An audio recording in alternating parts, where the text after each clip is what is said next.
Michael Jordan versus every All-NBA defender. Let's check it out.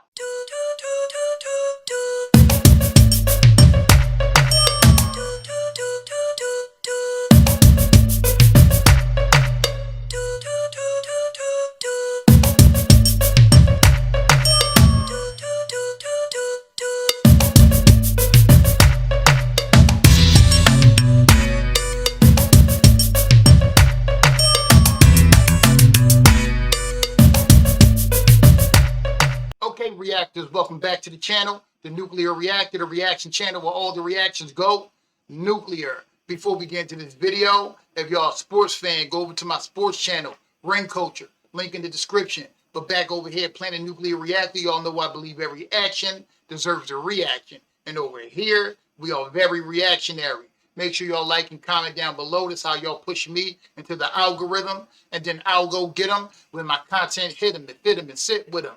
Subscribe and hit the bell notifications so y'all can be notified for every time I upload. And I upload a lot. Share my videos. Hype my channel. So today we're going to be getting back into one of my favorite channels, Basketball Universe. He did a video called Michael Jordan versus every All-NBA defender. This one should be good. I don't want to take too much time in this intro. I want to get right into it. So let's react. The greatest scorer that's ever lived. He could drop 40, 50, and 60 points at any time. But was he equally as dominant against the best defenders of his era? We're going to see how he performed against all the All-NBA defenders that guarded his position. From the 1984/85 season to the 1997/98 season. We're going to see which players he tormented the most, and which ones he had the most trouble with. We're going to start with the early stages of his career. Let's bring in Michael Cooper. He's an 8-time All-NBA defender. That includes 5 first teams. He also won the Defensive Player of the Year award in 1987. He was a tough Jordan defender. went on record and called him a great on-ball defender. But this is what Michael averaged against him for his career. 31.2 points per game on 47% shooting. To Cooper's credit, he was less efficient than he normally is. But that's to be expected when facing the best perimeter. That's kind of shocking because Michael Cooper was a lockdown defender. And I've seen some games where he gave Jordan fits the way he played defense on him. So I'm shocked Jordan averaged that many points. But that's to be expected when facing the best perimeter defenders the league had to offer during this time. But his scoring did go up. When he saw a worthy challenge, he wanted nothing more than to rise to the occasion. And there were 2 times that he scored over 40 points against him. In 1988, he gave him 42 points on 48% shooting. But MJ didn't win every battle. No. There was one time when he was held to 35% shooting in 1989. We move on to Sidney Cooper Moncrief. was tough, bro. This is a player who won the Moncrief first too. ever Defensive Player of the Year award in 1983. Then he won it again in the following year. He was selected to the All-NBA First Team defense for 4 consecutive seasons. Michael recognized how great a defender he was. He said this in 1986, according to the LA Times. He'll hound you everywhere you go, both ends of the court. You just expect it. But the numbers say he usually had his way against them. He averaged 31.6 points per game on 53% shooting. Dang. There were 2 games where he scored over 40 points. That includes his performance in 1987, when he scored 50 points on 52% shooting. Dang. Sidney Moncrief once told Michael Cooper what made him so hard to guard. Of course, Michael Jordan was impossible to guard because Michael could play without the basketball. Yeah. And he could be on the weak side, and if you're not in tune to him, he could make that fast cut left, right to the basket or to the top, catch the basketball in his sweet spot, and just do anything he wanted to do. I think he doesn't get enough credit for moving without the basketball. Yeah. They faced off once in the playoffs in Jordan's rookie year.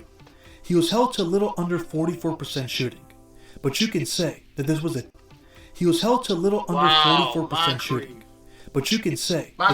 team effort. The Bucks had another All-NBA defender, Paul Pressey. Oh, yeah. This is one of the most underrated defenders of the 80s. Didn't see He was Paul selected to Pressey the play a All-NBA lot first team 'cause defense I was in 2 young. consecutive seasons. In fact, He was credited for holding Jordan to 3 of 17 shooting in 1987, but his numbers look very similar to Moncrief's.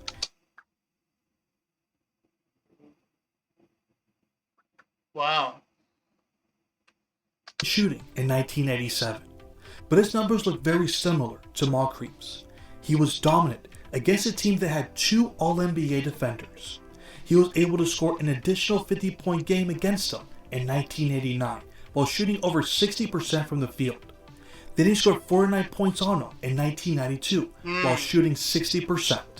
The next legendary defender that he went up against is Dennis Johnson. Yeah, He's a 9-time All-NBA defender. Yep. That includes 6 first-team selections. Magic Johnson even called him the best backcourt defender of all time in 1991. But you wouldn't know that when he faced Jordan. He averaged 34.3 points per game on 50% shooting.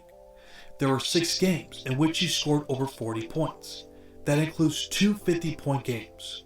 In the playoffs, he was even more dominant. He averaged 39.7 points per game on 46% shooting. He added 2 more 40-point games. When he scored 49 points in Game 1 of the 1986 playoff series, he vowed to never let that happen again. Ew. Then he scored 63 points in the very next game. We're seeing a pattern here. Not even the best defenders could stop him from making Paul history. Pierce and Danny We move Green on to the this guy had defender a that he limited respected bag. the most, Joe Dumars. He once said that nobody guarded him better. He expanded that by saying this. He thought well. I mean, he was very smart about his defenses. I think he approaches the game as trying to dissect his opponents and try to find weaknesses or try to force them to do things that they didn't feel comfortable doing, you know. And he introduced certain tricks to make me, you know, expand on my talents as an offensive player. I mean, that's why I consider him the best. That's the equivalent of a royal flush when arguing the greatness of this player. He certainly has the accolades to back that up. He was selected 4 times to the All-NBA first-team defense. With that being said, here's what Jordan averaged. You look at how even Dumars, who was probably 6'4" or something like that, played against Magic, a much bigger guy. See, even those guys back then that were a little smaller, a lot of the great defenders had different ways that they could play against bigger guys, which you can see his whole defensive prowess on display when he's playing against Magic, who's backing him down, by the way, and he's a bigger guy. These guys, also the physicalness of the era helped out a smaller defender too, because you could get away with a little bit more. But yeah, Dumars was tough, man. He was a tough defender. He was a great player too. With that being said, here's what Jordan averaged against him. 31.1 points per game on 47% shooting.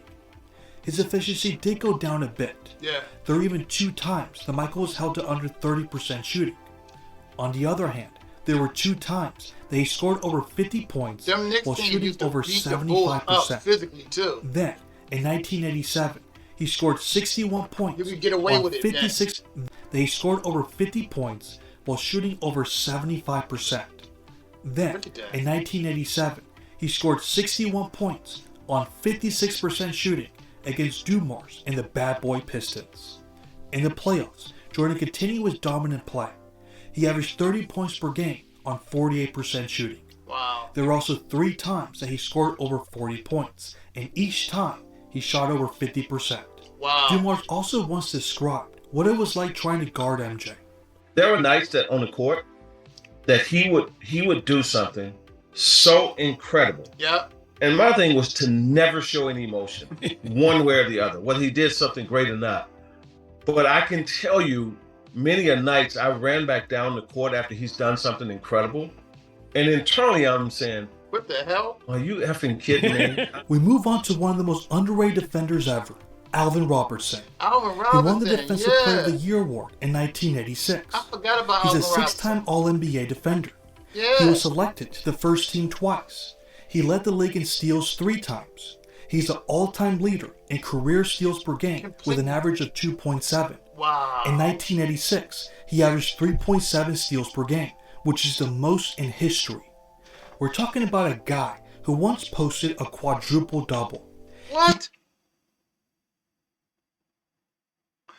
20 points, 10 steals, 10 assists, and what's that, 11 rebounds? On 47% shooting? I didn't know Alvin Robertson was that tough, bro. I honestly didn't know he was that tough. Wow, I'm learning some stuff here. Wow. We're talking about a guy who once posted a quadruple-double. He was legit. And this is what Michael did to him. He averaged... I gotta look at this. Jordan shot 54% against this dude. 34 points per game. 5 assists, 2.8 steals, 0.9 blocks, and 6 rebounds.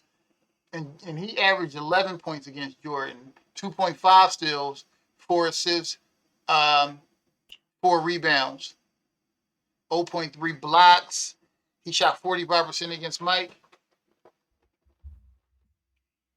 This is impressive by Michael Jordan. And Alvin Robertson is way better than I heard. Wow. Double. He was legit. And this is what Michael did to him. This is incredible. He averaged 34.7 points per game Incredible. on 54% shooting. Wow. There were 7 times that he scored over 40 points. Yeah, well, that's In crazy. 5 of those games, he shot over 60% from the field. Then, they faced each other in the 1990 playoffs. Jordan averaged 36.8 points per game on 54% shooting.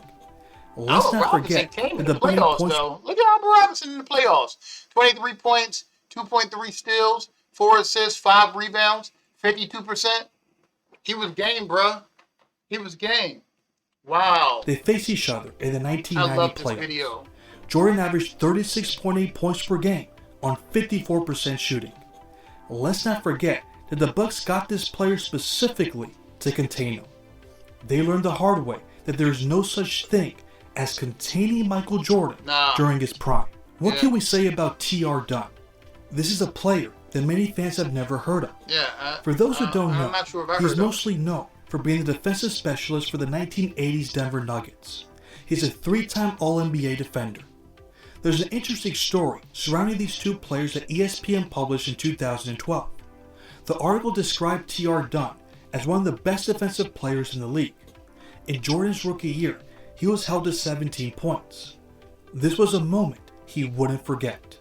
In their next matchup, Michael hurt his ankle in the 3rd quarter, and they wanted him out of the game.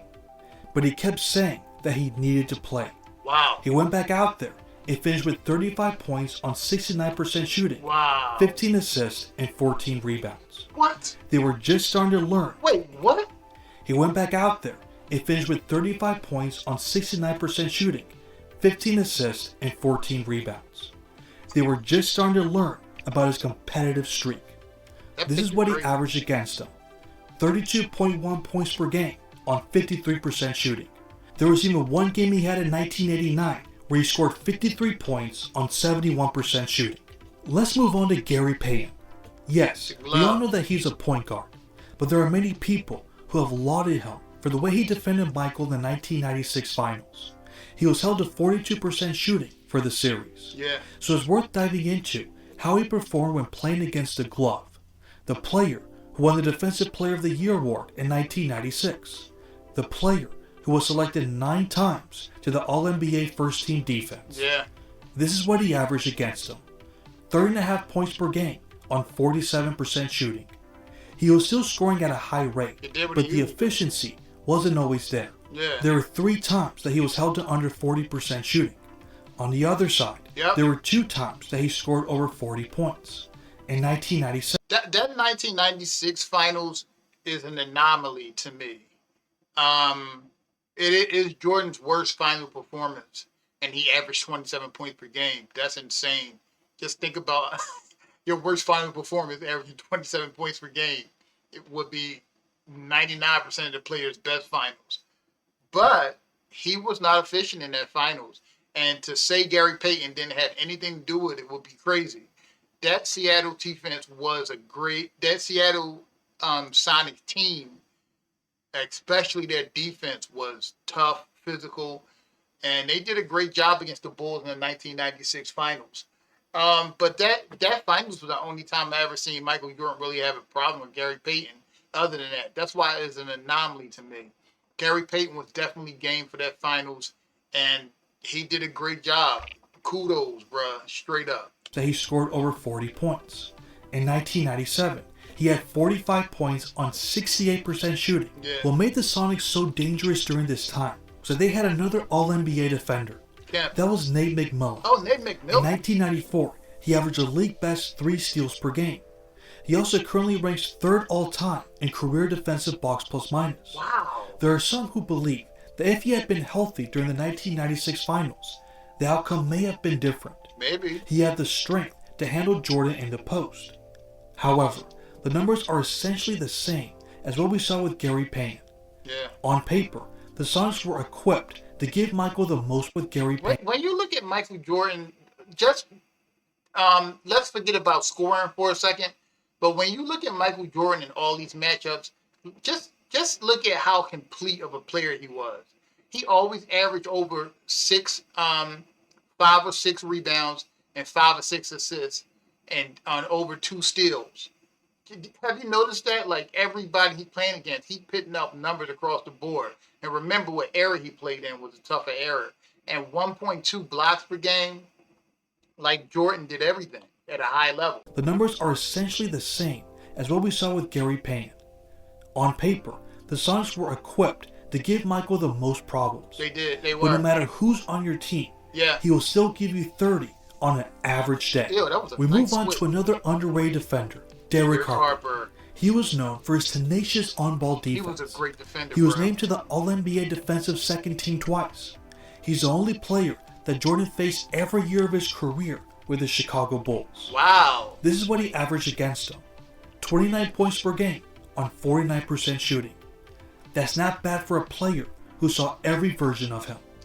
There were 3 times that he scored over 40 points. Yep. That includes the double nickel game. That's Derek right. once told the story that when he checked in to guard him, Jordan told him that he's hot right now, that there's nothing that he could do. He wasn't lying as he proceeded to make one tough shot after another. But that's nothing compared to what he did at Dan Majerle. He was a great Contrary defender to too. popular belief, he was very good on defense. He was. He's a 2-time All-NBA defender. This was His the defense narrative was damn surrounding him in the 1993 All-Star Game. Yeah. The New York Times wrote, the All-Star Game offered a preview of Dan Majerle, one of the best defenders in the NBA, versus Michael Jordan, the best player in the world. Is Majerle versus Jordan Look how the hot series Mike get up on that coming jumper. next spring? Little did they know that it would become such a lopsided battle. But let's start with the regular season. He averaged 31.4 points per game on 50% shooting. There were 4 times that he scored over 40 points against them. Yeah. That includes a 50-point performance he had against the Miami Heat early in the 1996-97 season. Then, in the playoffs, this is what he averaged for their 2 matchups. That, of course, includes the 1993 finals, when he averaged a record 41 points per game on 51% shooting. He explained what his motivation was for torching the poor guy. I knew that Jerry Krause loved Dan Majerle. Yeah. And just because Krause liked him was enough for me. You think he's a great defensive player? Okay. I'm gonna show you he's not. I'm gonna show you that he's not. We move on to John Starks. He was an All-NBA defender in 1993. Yeah. Jordan gave him the ultimate compliment that year when he said that Starks played him extremely well. He then said, he got me in tough positions where I couldn't get the shot I wanted. Yeah, Starks was A physical couple of too. them I forced just because I was totally out of rhythm. In their 2 series in 19... If y'all go back and check out that 1992 series against the Knicks,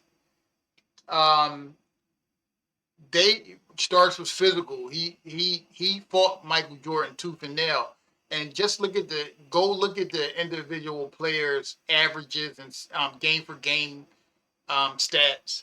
Knicks did a great job against Jordan in that series. That was one of the most brutal, hard-fought series that I've ever seen. And again, on my reaction page, I did a reaction to Michael Jordan series against the Knicks in 1992.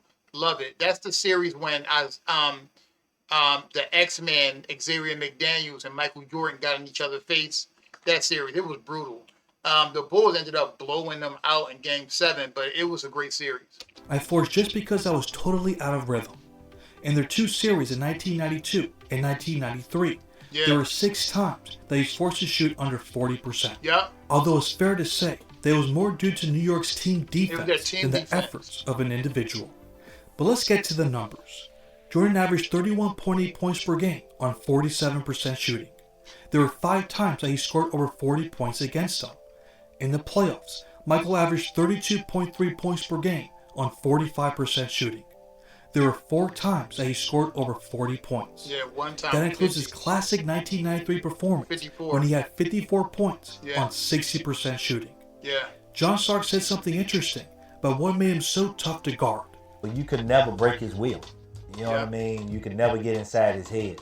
And, with LeBron, I can see that a little bit. You know what I mean? You can get inside his head. Michael, you could never break him.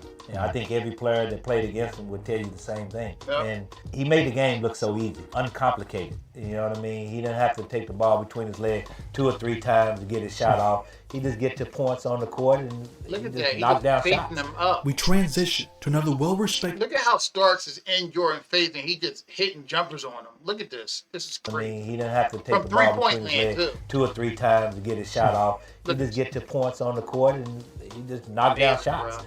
We transition to another well-respected New York Oh, Knicks player, Latrell Sprewell. Latrell Sprewell. Great defender. He was an All-NBA defender in 1994.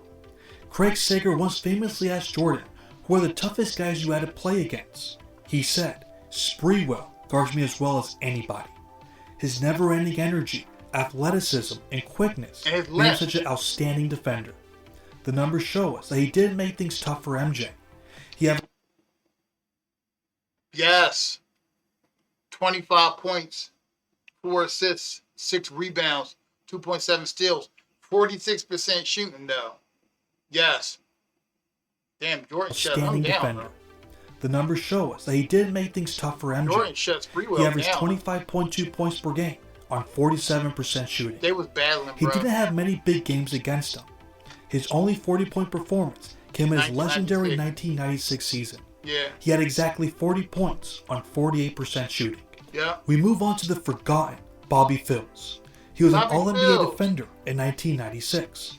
He was a second-round draft pick who turned a 10-day contract into a 9-year career. I don't remember him being a Jordan great gave him the league, great ultimate defender. compliment by calling him the toughest defender he had ever faced. Really? But in 2000, he was killed in a car crash as he was driving on his way to morning practice. Didn't know that. This is what Jordan averaged against him. 28.2 points per game on 46% shooting. Wow. There were 4 times that he Wow, was Bobby 8.2 Phills. points per game Okay. on 46% shooting. There were 4 times that he was held to under 40% shooting. His strength and mobility made things tough for him. On the other hand, there were 2 games in which he scored over 40 points. In 1996, he gave him 45 points on 52% shooting. They technically faced each other twice in the playoffs, but Bobby barely You know what I love about this video? This flies in the face of all that Jordan played against plumbers and people wasn't skilled back then. Because they're trying to say Jordan was extra skilled. They say he was ahead of his time. But when you look at these, some of these defenders and the way they played defense, even though Jordan was getting close to his numbers, they were making things tough for him because he didn't play against plumbers. Players were just as athletic as they are now.